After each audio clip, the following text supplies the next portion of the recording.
میرے اللہ اللہ میرے اللہ یا خدا یا خدا یا خدا یا خدا میری قسمت کا میرے خدا تو اگر دور کر دے اندھیرا تو کیا بات ہے ہجر کی تند تاریک راتوں کب وہ حرم میں سویرا تو کیا بات ہے میری قسمت کا میرے خدا تو اگر دور کر دے اندھیرا تو کیا بات ہے میرے ہونٹوں پہ ہر دم رہے گونجتے اپنے آقا کی تعریف کے زمزمے میرے ہونٹوں پہ ہر دم رہے گونجتے اپنے آقا کی تعریف کے زمزمے اس کے بدلے مجھے حشر اور قبر میں رحمتوں نے ہو گھیرا تو کیا بات ہے میری قسمت کا میرے خدا تو اگر دور کر دے اندھیرا تو کیا بات ہے رشک میرے مقدر پہ کرنے لگے سب فرشتے بھی حورے بھی غلمان بھی رشک میرے مقدر پہ کرنے لگے سب فرشتے بھی حورے بھی غلمان بھی کملی والے کے قدموں میں یوں جا کے میں ڈال دوں اپنا ڈیرا تو کیا بات ہے میری قسمت کا میرے خدا تو اگر دور کر دے اندھیرا تو کیا بات ہے ہجر کی تند تاریک راتوں کب وہ حرم میں سویرا تو کیا بات ہے اے خدا جسم پر بازوؤں کی جگہ اے خدا جسم پر بازوؤں کی جگہ اپنی قدرت سے تو پر لگا دے مجھے دن کو اڑتا پھروں گرد کعبے کی شب ہو مدینے بسیرا تو کیا بات ہے میری قسمت کا میرے خدا تو اگر دور کر دے اندھیرا تو کیا بات ہے سبز گنبد کو مشتاق نظروں سے میں ٹک ٹکی باندھ کر ایسے تکتا رہوں سبز گنبد کو مشتاق نظروں سے میں ٹک ٹکی باندھ کر ایسے تکتا رہوں لب پہ صلی اللہ کا میرے ورد ہو دم نکل جائے میرا تو کیا بات ہے میری قسمت کا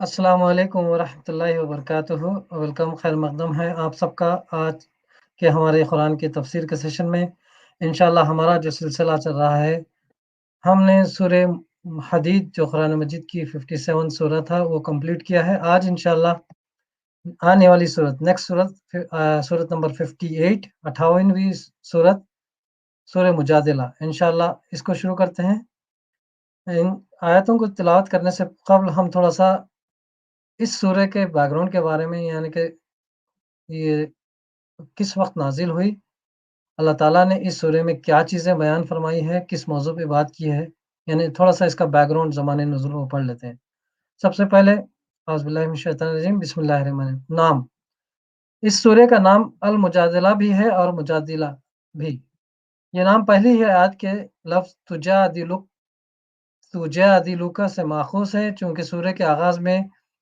ان خاتون کا ذکر آیا ہے جنہوں نے اپنے شوہر کے ظہار کا قضیہ رسول اللہ صلی اللہ علیہ وسلم کے سامنے پیش کر کے بار بار اصرار کیا تھا کہ آپ کوئی ایسی صورت بتائیں جس سے ان کی اور ان کے بچوں کی زندگی تباہ ہونے سے بچ جائے، اور اللہ تعالیٰ نے ان کے اصرار کو لفظ مجادلہ سے تعبیر فرمایا ہے، اسی لیے یہی اس صورت کا نام قرار دیا گیا۔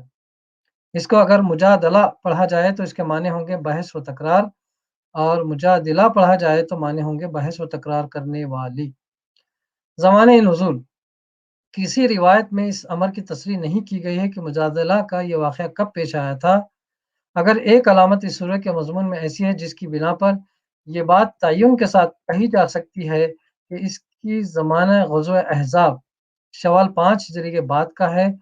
سورہ احزاب میں اللہ تعالیٰ نے منہ بولے بیٹے کے حقیقی بیٹا ہونے کی نفی کرتے ہوئے صرف یہ ارشاد فرما کر چھوڑ دیا تھا کہ وَمَا جَعَلَ أَزْوَاجَكُمْ لِتُظَاهِرُونَ مِنْهُنَّ أُمَّهَاتِكُمْ، اور اللہ نے تمہاری ان بیویوں کو جن سے تم زہار کرتے ہو تمہارے مائیں نہیں بنا دیا ہے، مگر اس میں یہ نہیں بتایا گیا تھا کہ زہار کرنا کوئی گناہ یا جرم ہے، اور نہ یہ بتایا گیا تھا کہ اس فعل کا شرعی حکم کیا ہے، بخلاف اس کے کہ اس سورے میں زہار کا پورا قانون بیان کر دیا گیا۔ اس سے معلوم ہوتا ہے کہ یہ مفصل احکام اس مجمل ہدایت کے بعد نازل ہوئے۔ موضوع اور مباحث، اس سورے میں مسلمانوں کو ان مختلف مسائل کے متعلق ہدایت دی گئی ہے جو اس وقت درپیش تھے۔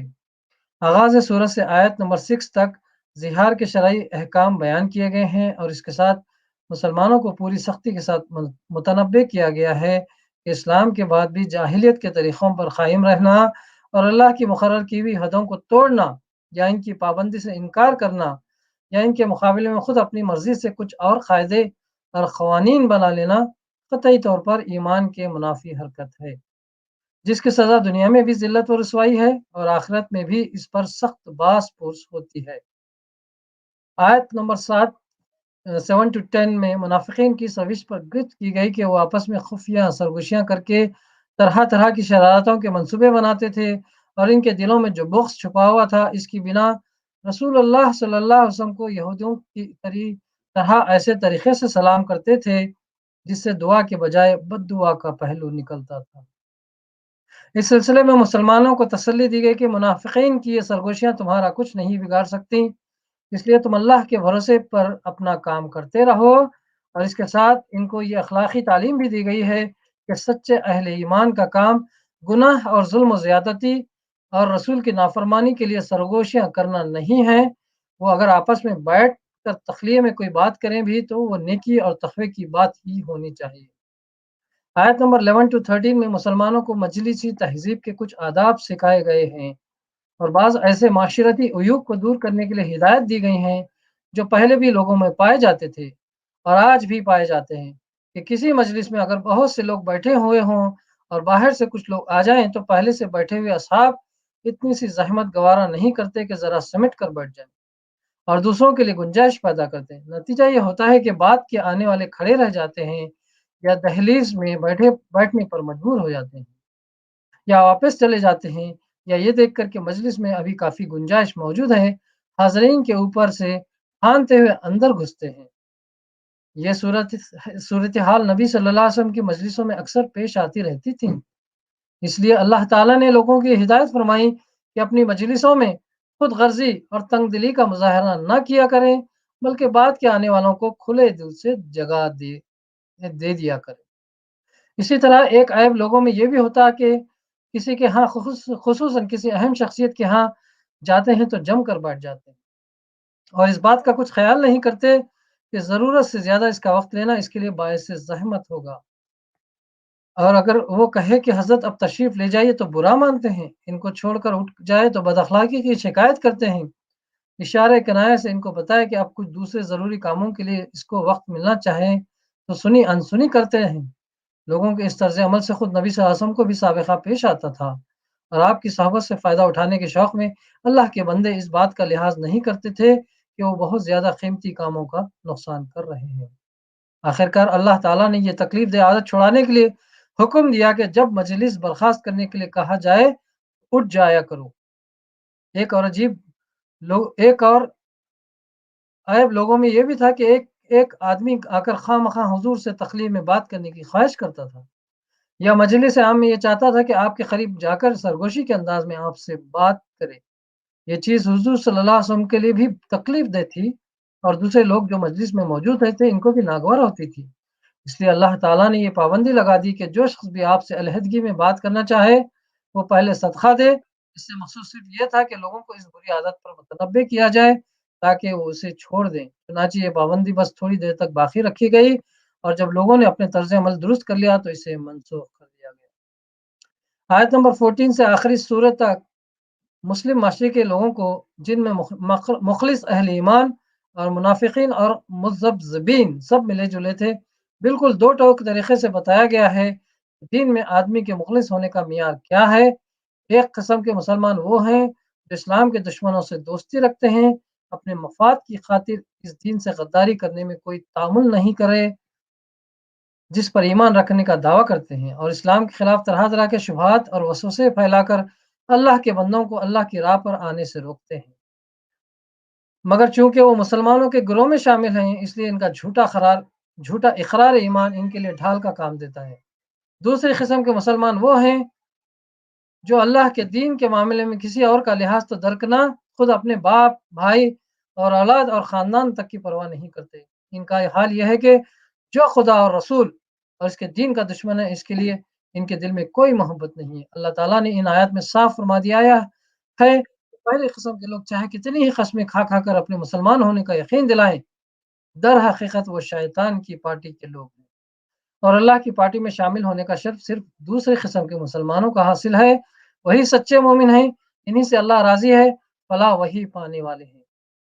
ये था सूरे का बैकग्राउंड, ज़माने नुज़ूल का तारीख़ी पस मंज़र और क्या मुबाहिस इस सूरे में आने वाली। तो इंशाअल्लाह इस सूरे के पहले रुकू की 2 आयतें आज तिलावत कर लेते हैं। सबसे पहले इन 2 आयतों की तिलावत कर लेंगे। बिस्मिल्लाहिर्रहमानिर्रहीम। قد سمع الله قول التي تجادلك في زوجها وتشتكي إلى الله والله يسمع تحاوركما إن الله سميع بصير الذين يظاهرون منكم من نسائهم ما هن أمهاتهم إن أمهاتهم إلا لي ولدناهم وإنهم ليقولون منكرا من القول وزورا وإن الله لعفو غفور صدق अल्लाह अज़ीम। ये थी आयत नंबर 1 एंड 2। इंशाल्लाह इसका ट्रांसलेशन पढ़ लेते हैं। अल्लाह के नाम से जो रहमान व रहीम है। अल्लाह ने सुन ली इस औरत की बात जो अपने शौहर के मामले में तुमसे तकरार कर रही है और अल्लाह से फरियाद किए जाती है। अल्लाह तुम दोनों की गुफ्तगू सुन रहा है, वह सब सुनने वाला और देखने वाला है। तुम में से जो लोग अपनी बीवियों से ज़िहार करते हो, इनकी बीवियाँ इनकी माएँ नहीं हैं। इनकी माएँ तो वही हैं जिन्होंने इनको जना है। ये लोग एक सख्त नापसंदीदा और झूठी बात कहते हैं और हकीकत ये है कि अल्लाह बड़ा माफ़ करने वाला और दरगुज़र कर फरमाने वाला है। तो ये था ट्रांसलेशन इन आयतों का। इंशाअल्लाह इसकी तफसीर पढ़ लेते हैं। अल्लाह ने सुन ली, यहाँ सुनने से महज़ सुन लेना नहीं बल्कि फ़रियाद अर्ज़ी करना है। जैसे हम उर्दू ज़बान में कहते हैं अल्लाह ने दुआ सुन ली और इससे मुराद दुआ कबूल कर लेना होता है। इस औरत की बात जो अपने शौहर के मामले में तुमसे तकरार कर रही है और अल्लाह से फरियाद की जाती है, अल्लाह तुम दोनों की गुफ्तगू सुन रहा है। आमतौर पर मुतरजमीन ने इस मुकाम पर मुजादला कर रही थी, फरियाद कर रही थी और अल्लाह सुन रहा था तर्जुमा किया है, जिससे पढ़ने वाले का ज़हन ये मफ़हूम अख़ज़ करता है कि वो ख़ातून अपनी शिकायत सुनाकर चली गई होंगी और बाद में किसी वक़्त रसूलुल्लाह सल्लल्लाहु अलैहि वसल्लम पर वही आई होगी। इसलिए तो अल्लाह ताला ने फरमाया कि इस औरत की बात हमने सुन ली जो तुमसे तकरार और हमसे फरियाद कर रही थी और हम इस वक़्त तुम दोनों की बात सुन रहे थे। लेकिन इस वाक़ये के मुतालिक जो रिवायत अहादीस में आई हैं, इनमें से अक्सर में ये बताया गया है कि जिस वक़्त वो ख़ातून अपने शौहर के ज़िहार का किस्सा सुना-सुना कर बार-बार हुज़ूर सल्लल्लाहु अलैहि वसल्लम से अर्ज़ कर रही थीं कि अगर हम दोनों की जुदाई हो गई, तो मैं मुसीबत में पड़ जाऊँगी। اور میرے بچے تباہ ہو جائیں گے۔ عین اسی حالت میں رسول اللہ صلی اللہ علیہ وسلم پر نزول وحی کی کیفیت طاری ہوئی اور یہ آیات نازل ہوئیں۔ اس بنا پر ہم نے اس کو ترجیح دی ہے کہ ترجمہ حال کے صیغوں میں کیا جائے۔ یہ خاتون جن کے معاملے میں آیت نازل ہوئی ہیں قبیلہ خزرج کی خولہ بن ثعلبہ تھیں اور ان کے شوہر اوس بن صامت انصاری رضی اللہ عنہ قبیلہ اوس کے سردار حضرت عبادہ بن صامت رضی اللہ عنہ کے بھائی تھے۔ ان کے زہار کا قصہ آگے چل کر ہم تفصیل کے ساتھ نقل کریں گے۔ یہاں قابل ذکر بات یہ ہے کہ ان صحابیہ رضی اللہ عنہما کی فریاد بارگاہ الہی میں مسموع ہونا اور فوراً ہی وہاں سے ان کی فریاد رسی کے لیے فرمان مبارک نازل ہو جانا ایک ایسا واقعہ تھا جس کی وجہ سے صحابہ کرام رضی اللہ عنہ میں ان کو ایک خاص قدر و منزلت حاصل ہو گئی تھی۔ اب ابن ابی حاتم اور بہقی نے یہ روایت نقل کی ہے کہ ایک مرتبہ حضرت عمر رضی اللہ عنہ کچھ اصحاب کے ساتھ کہیں جا رہے تھے۔ راستے میں ایک عورت ملی اور اس نے ان کو روکا۔ آپ فوراً رک گئے، سر جھکا کر دیر تک اس کی بات سنتے رہے اور جب تک اس نے بات ختم نہ کر لی آپ کھڑے رہے۔ ساتھیوں میں سے ایک صاحب نے عرض کیا، امیر المومنین، آپ نے قریش کے سرداروں کو اس بڑھیا کے لیے اتنے دیر روکے رکھا؟ فرمایا، جانتے بھی ہو یہ کون ہے؟ یہ خولہ بن ثعلبہ ہے، یہ وہ عورت ہے جس کی شکایت 7 آسمانوں پر سنی گئی۔ خدا کی قسم اگر یہ رات تک مجھے کھڑا رکھتی تو میں کھڑا رہتا، بعض نمازوں کے اوقات پر اس سے معذرت کر دیتا۔ ابن عبد البر رحمۃ اللہ علیہ نے اس استیاب میں قتادہ رحمۃ اللہ کی یہ روایت نقل کی ہے کہ یہ خاتون راستے میں حضرت عمر رضی اللہ عنہ کو ملی تو آپ نے ان کو سلام کیا۔ یہ سلام کا جواب دینے کے بعد کہنے لگی، اوہو اے عمر، ایک وقت تھا جب میں نے تم کو بازار اکازا میں دیکھا تھا۔ اس وقت تم امیر کہلاتے تھے، لاٹھی ہاتھ میں لیے بکریاں چراتے پھرتے تھے۔ پھر کچھ زیادہ مدت نہ گزری تھی کہ تم عمر کہنے لگے، پھر ایک وقت آیا تم امیر المومنین کہے جانے لگے۔ ذرا ریت کے معاملے میں اللہ سے ڈرتے رہو اور یاد رکھو کہ جو اللہ کی وعید سے ڈرتا ہے اس کے لیے دور کا آدمی بھی قریبی رشتہ دار کی طرح ہوتا ہے، اور جو موت سے ڈرتا ہے اس کے حق میں اندیشہ ہے کہ وہ اس چیز کو کھو دے گا جسے بچانا چاہتا ہے۔ اس پر جارود عبدی جو حضرت عمر رضی اللہ عنہ کے ساتھ تھے بولے، اے عورت، تو نے امیر المومنین کے ساتھ بہت زبان درازی کی۔ حضرت عمر رضی اللہ عنہ نے فرمایا، انہیں کہنے دو، جانتے بھی ہو یہ کون ہیں؟ ان کی بات تو 7 آسمانوں کے اوپر سنی گئی تھی۔ عمر کو تو بدرجہ اولیٰ سننی چاہیے۔ امام بخاری نے بھی اپنی تاریخ میں اختصار کے ساتھ اس سے ملتا جلتا قصہ نقل کیا ہے۔ وہ سب کچھ سننے اور دیکھنے والا ہے۔ تم میں سے جو لوگ اپنی بیویوں سے زہار کرتے ہیں۔ عرب میں بسا اوقات یہ صورت پیش آتی تھی کہ شوہر اور بیوی میں لڑائی ہوتی تو شوہر غصے میں آ کر کہتا، انتی علیہ کظہر امی۔ اس کے لغوی معنی تو یہ ہے کہ تو میرے اوپر ایسی ہے جیسے میری ماں کی پیٹھ، لیکن اس کا اصل مفہوم یہ ہے کہ تجھ سے مباشرت کرنا میرے لیے ایسا ہے جیسے میں اپنی ماں سے مباشرت کروں۔ اس زمانے میں بھی بہت سے نادان لوگ بیوی سے لڑ کر اس کو ماں، بہن، بیٹی سے تشبیہ دے بیٹھتے ہیں، جس کا صاف مطلب یہ ہوتا ہے کہ آدمی گویا اب اسے بیوی نہیں بلکہ ان عورتوں کی طرح سمجھتا ہے جو اس کے لیے حرام ہیں۔ اسی فعل کا نام زہار ہے۔ زہر عربی زبان میں استعارے کے طور پر سواری کے لیے بولا جاتا ہے۔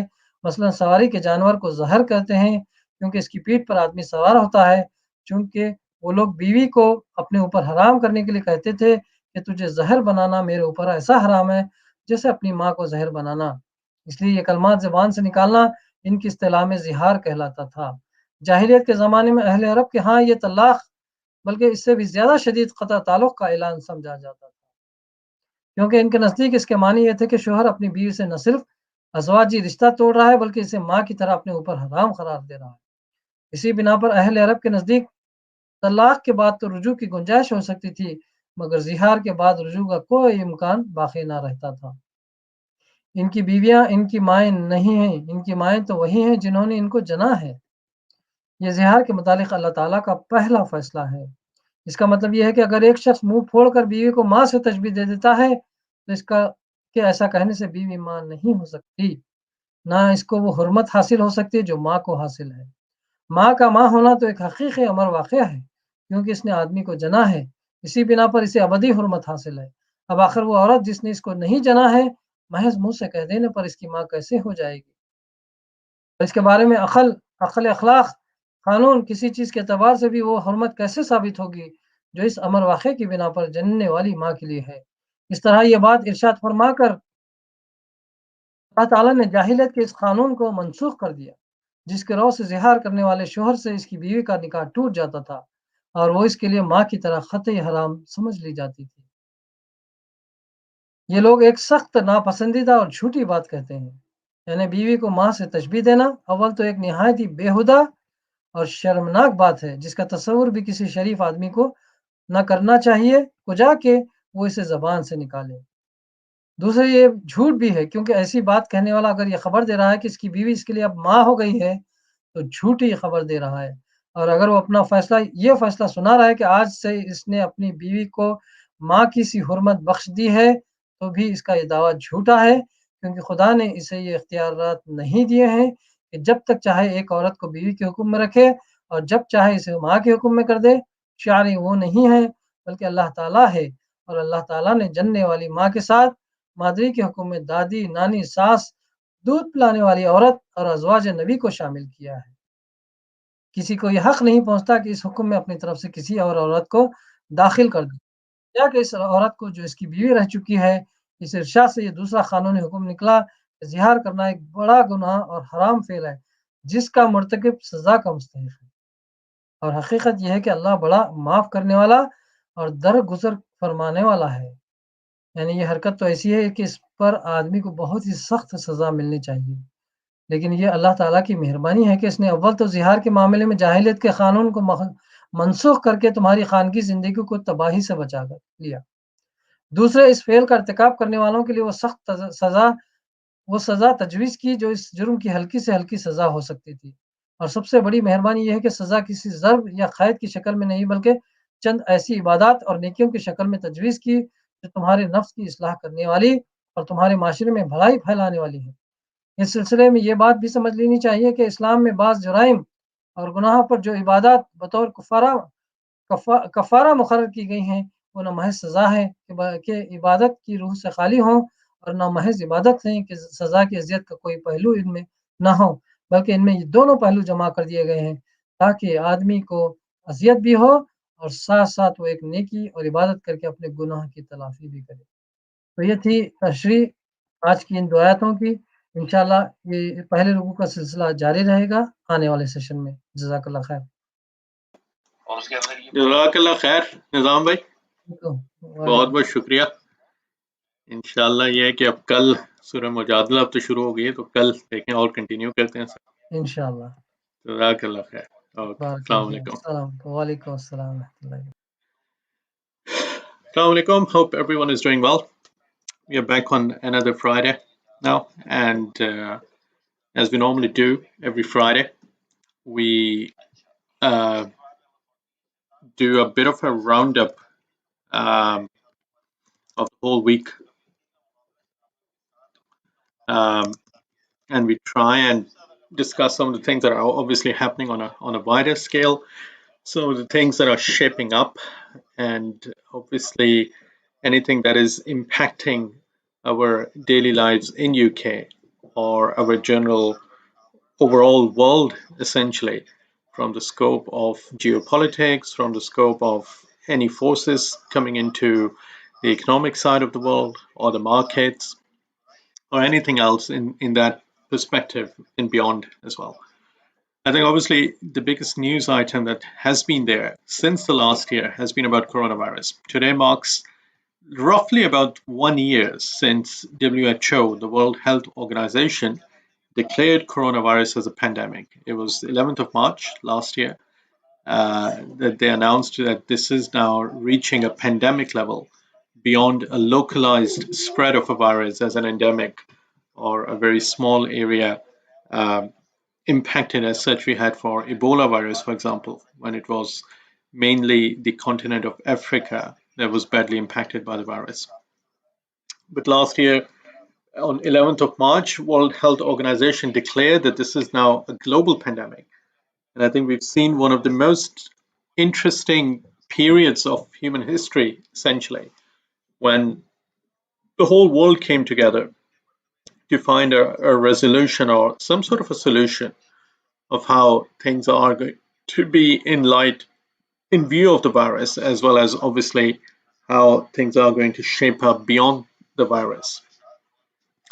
And in the last year, we've seen a number of things coming into play. I think we've seen that the economies of the world have suffered quite majorly. In essence, many of the countries have gone into negative growth or depression, as it is known, a recession overall. Many of the countries have had major unemployment issues because of the lockdowns that have been impacted, the slowdown of global activity, the slowdown of demand in so many different areas, such as the market of transportation has really brought many of the airlines down to their knees. We heard the announcement coming in from the Heathrow Airport Commission as the team announced that the Heathrow organization, the owners of Heathrow, announced that they have been suffering quite a major financial loss over the last year because Heathrow is obviously dependent on the number of passengers coming through the gates at Heathrow, traveling in and out of UK all the time, or even within UK for that instance, and having a healthy flow of passengers coming in and traveling from the airport. But that has dropped. We heard the news from Cathay Pacific, the Hong Kong-based airline this morning. They slashed a number of jobs. I think more than 5,000 people were let go at the airline of Cathay Pacific, and they've suffered obviously major financial losses as well. And we've seen so many changes. I think many of the governments, the central banks, the organizations that look after the economy, they've been trying to bring in a new a sentiment to the economy of the world, in essence. But they've been struggling. And obviously, I think it's been difficult in every way or form of how the global economies have been surviving during the coronavirus, and how they are able to shape up for the future in the longer run as well. So it's yet to be seen. I think it's one key event, as I was saying, in the human history that's going to reshape a lot of things that we see in the future as well. Politics have changed, economics, lives, traveling habits, companies that were growing in essence have changed as well. So it's obviously been a major impact in that regard that we've seen during the coronavirus. And obviously it's interesting for all of us as a community, as a discussion point that we've had on a weekly basis, where we've been chatting generally about things that are happening on a global scale, from all the way of geopolitics, some of the recent UK-based events. We've seen the impact of coronavirus. We've seen the impact of different decisions that took place last year, like Brexit and everything coming through. And obviously, there have been quite a lot of recent news stories, as you must have seen, coming about the royal family in UK as well, with Prince Harry and Meghan Markle creating and making all the headlines after their interviews. So quite a lot happening, obviously. And I think I'm delighted that we have a special guest joining us today, Dr. Salma Shaheen. She's a renowned researcher, scholar, social activist, and author of a very famous book, as many of you might have seen coming through as well, Nuclear Command and Control Norms, that was authored by Dr. Salma Shaheen. So we'll speak to her today. We'll try and just get some idea of what's happening on a global scale to better inform our viewers, local community members who've been watching back from the last year. As I mentioned, we started in last March now, and we are here in another March. So let me take Dr. Salma online. Assalamu alaikum, Dr. Salma, can you hear me? You're on mute, I think. Yeah, I can hear you. There we go. That's better. How are you today? You okay? I'm good. You okay? Yeah, alhamdulillah, alhamdulillah, all very good. And I can see our another friend, Ellen Saunders, is there in the background as well. Hi, Ellen. Hello. You okay? Yep, fine, thank you. That's good. That's good. Good to see you. So let me ask Dr. Salma a quick question for you before we go anywhere else and kind of start on the discussion. Obviously, coronavirus has been the biggest news story for the last year in any way or form, but quite a few major things have been happening globally. And I think one of the most prominent thing that happened across the pond was a new administration that came in the United States. Joe Biden became the president after Donald Trump. How, obviously, in your field of research, you look at global strategic alliances and kind of the war studies element coming into play as well. How do you see the behavior, let's call it, of this new administration? Let's pick out Middle East, for example, compared to what we've seen from the previous administrations. Do you reckon it's going to change, evolve, or it is going to remain pretty much as similar a policy as we've seen from US previously? Hi, thank you for your question, Rohan. What I see from Joe Biden's presidency or new administration, I don't see there will be a drastic change from the Trump's policy towards Middle East, especially towards Israel.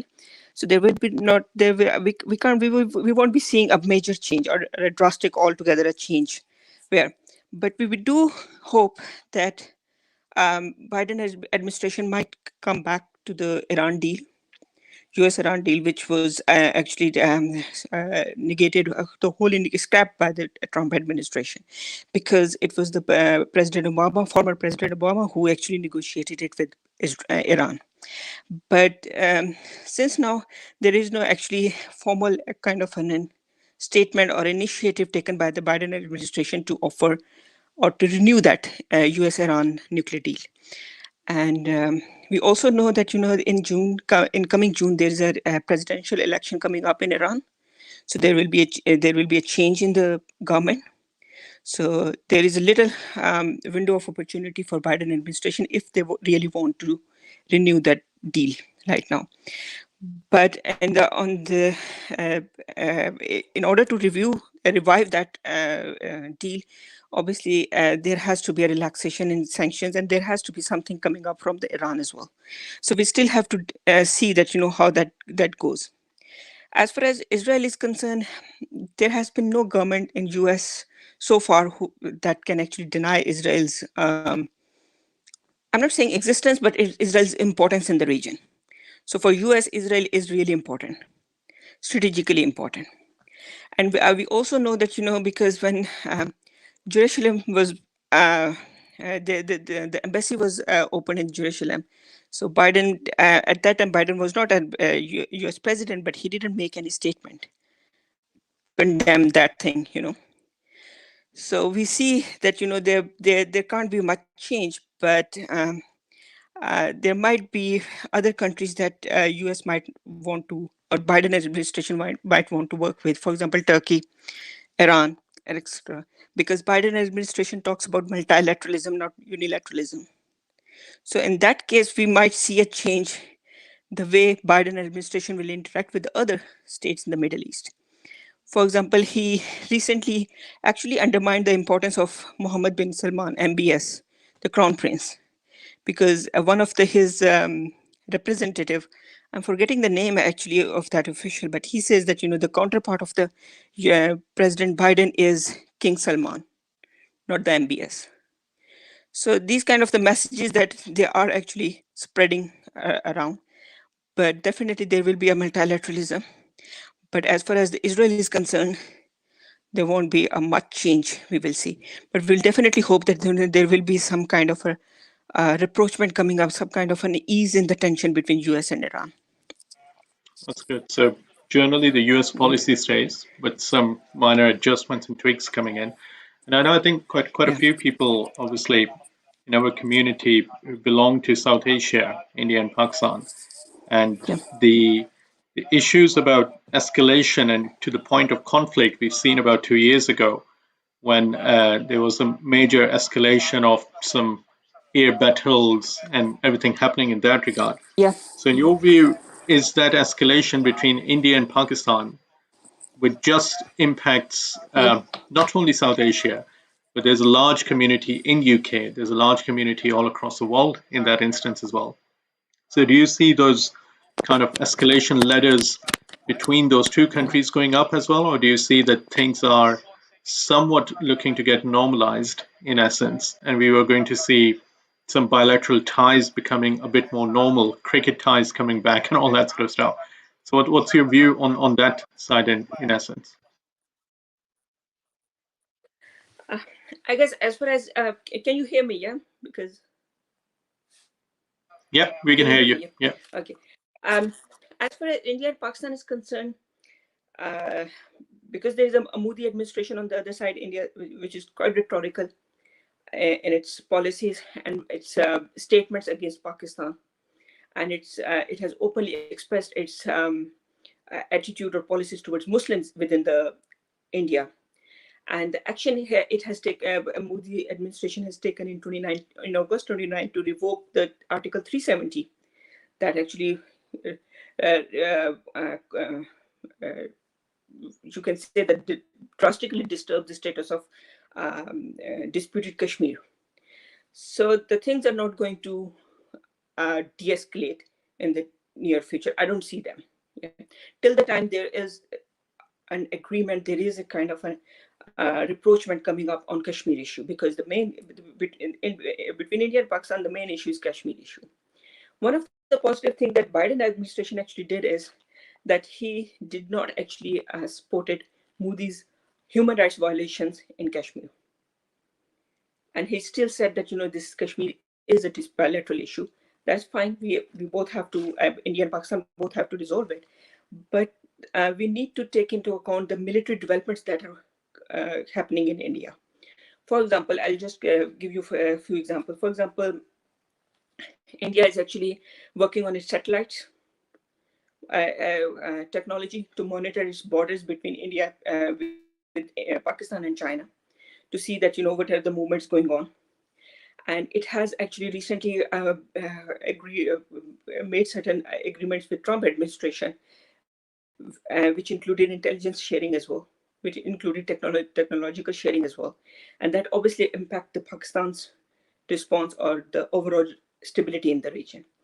I guess 2 or 3 days ago, there was a news that India is buying 30 drones from US just to monitor the border area of the between India and Pakistan. So these kind of developments are actually upsetting, because on the other side, Pakistan had to answer these kind of things. In 2019, there was also anti-satellite technology that was tested by India, which is a major breakthrough in the weapons or in the military modernization. So these kind of developments are actually going on, and especially when at the time when both sides are not talking to each other. Both sides have stopped talking to each other. So if one side is building up or modernizing its military, so the other is definitely feeling insecure and feeling threatened. So other has to respond. I was listening to a seminar, I guess 2 days ago, and there were academicians and former Pakistani officials in that seminar. And the larger suggestion that came up is that Pakistan should go for second strike capability. Now, second strike capability is that Pakistan should have nuclear submarines in the Arabian Sea, which is one of the major development, major technology that will obviously it might stabilize the region, but obviously it will incite more instability, because other side will respond as well. So this is going to be a tricky process. The relations will improve only if there is a decrease in the rhetoric on both sides. Even Modi and obviously Pakistan has come down on its rhetoric, especially the Prime Minister Imran Khan. So both sides need to come to the table. There are agreements. There are negotiated agreements. So they don't have to negotiate a new agreement. There are already agreements in paper. They just have to implement them. They just have to come back to the table to talk about these things and how to implement these things. So in near future, it does not seem that there will be. Yep. Sorry. Yeah, that's highly. I think that's very logical. That issues resolve at the table. I think essentially, otherwise there's obviously a challenge. And I think, Dr. Sabah, I know you had a very short span with us, so I'll just ask one quick last question. I think with the Brexit in UK and globally, a lot of focus turning to economies after coronavirus, there's a big discussion point about the relationship of trade between US and China, for example. With new administration coming in United States, do you see any difference in this global scenario of United States and China? As during the Trump era, they've been pretty much against each other, trade wars coming in, tariffs coming up, and everything else. Is that going to change the global discussion between US and China, or do you think that that's still going to remain pretty much as a policy for US to pretty much build up against China overall? I guess I don't see a much of the change, a drastic change in U.S. administration towards, or Biden administration towards China. But Biden does actually talk about multilateralism, yeah, where there should be a cooperation among the states and this and everything. But we need to see that, you know, today is Friday, and there had been a meeting of Quad. Quad is a four states alliance. Not a formal alliance, but it's an informal alliance between US, Japan, Australia, and India. It's the first meeting that was conducted today. It was initiated during Trump administration, and Biden president had actually had this meeting today. And in that eruption of the Quad alliance, that's why I'm saying is informal alliance, because it's not like a NATO. States do not have to come for each other's security or defend each other's security. It's just a cooperation at technological level and other economic level, even the cooperation in the COVID-19 economies. So, but the basic premise of this alliance was to counter Chinese economic and military growth in the Indo-Pacific region. So we need to see that, you know, how they are actually preparing themselves against China. Yeah. And as far as UK is concerned, UK in 2019 or 2018, UK had actually talked about that sending an aircraft carrier in the Indo-Pacific region. That will be soon there. So the Indo-Pacific region is becoming the new dimension or new attraction, or maybe the new focus for all states. And that is primarily because of the China. Because its economic growth, its linkages with other regions, for example, CPEC with Pakistan, and the same kind of economic tours with other South Asian regions. It is now extending into Middle East as well. So, and it is modernizing its military as well. So these kind of threats are there. So obviously there. And one more thing that I just want to highlight is that, you know, Biden was quite critical about the human rights violations in China. So he talked about that, you know, China has to look into these things.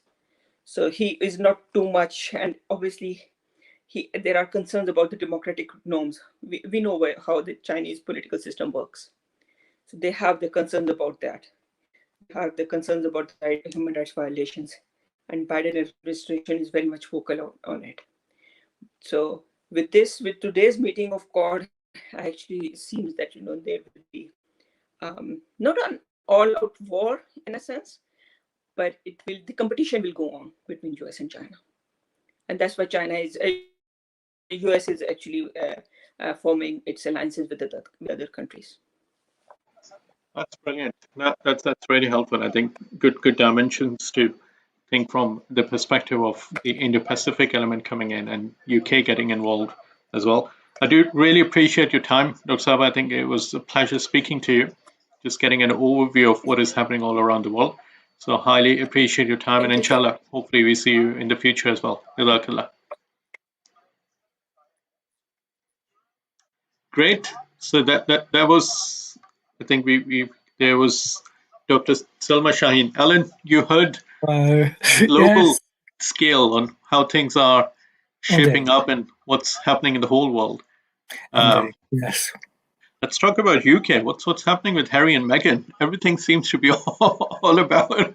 What you started on Harry and Meghan last time we spoke. I just make a comment on what's been said just now, and that is that although there might not be anything obviously politically changing in the Biden administration, the tone of the administration seems to be entirely different.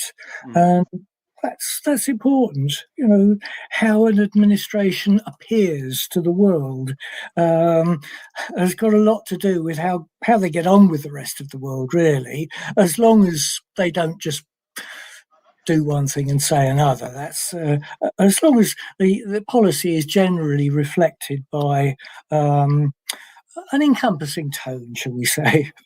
Exactly. Yeah. And it generally, the Democrats and the Republicans in US, I think, from what I've seen so far, generally the Democrats have a very good relationship that's with UK quite often. I think Obama had a very good um, camaraderie going on with Cameron, for example, when he was on.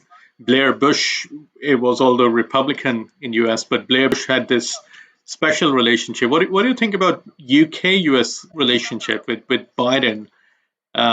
He's not been too, I would say, very overly friendly with UK so far with Boris Johnson. I think there's been only one phone call and not more happening on that. So what do you think? How's that going to shape up? It was an early phone call, but it's far too early to say. As for the relationships between UK leaders, well, it's strange that because Obama had an apparently good relationship with the UK, and yet he had a slight resentment for historical reasons, I think. Trump, on the other hand, was to a certain extent an Anglophile. He had a golf course in Scotland. He claimed to like the place anyway. So what you see isn't necessarily what you get, if you see what I mean. Exactly. Yeah, that's true. Yeah.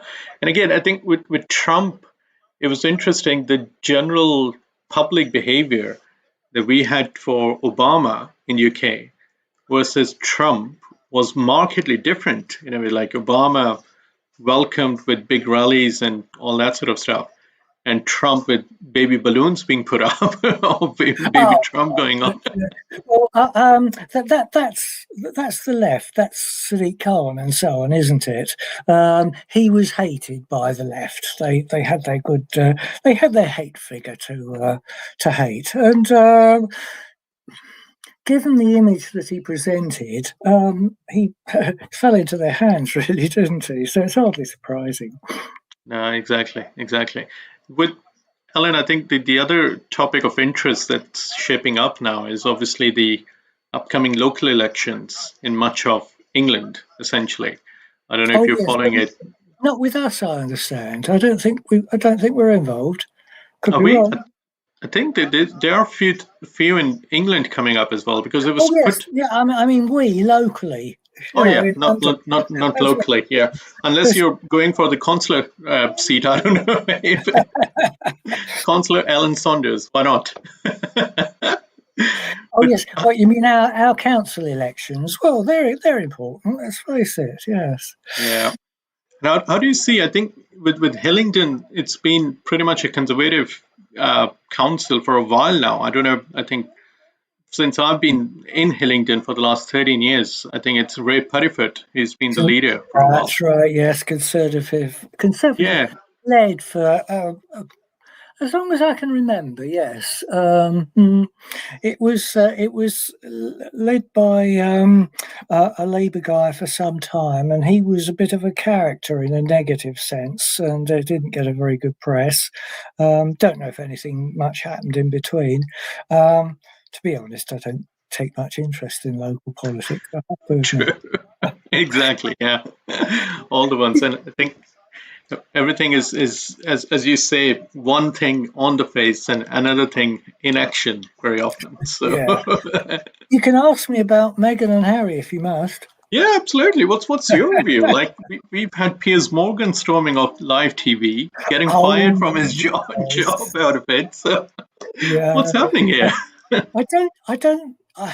I wish I could have heard that encounter, because he was being grilled by a weather presenter of all things, Alex Beresford.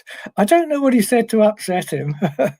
I think I only heard the last part. He was saying that it's completely you don't take criticism on yourself, and you're just so self-centered. So it was getting, I think, a bit too personal to It was him a that he sort of just stormed personal off. attack that Yeah, made him walk out. Yeah.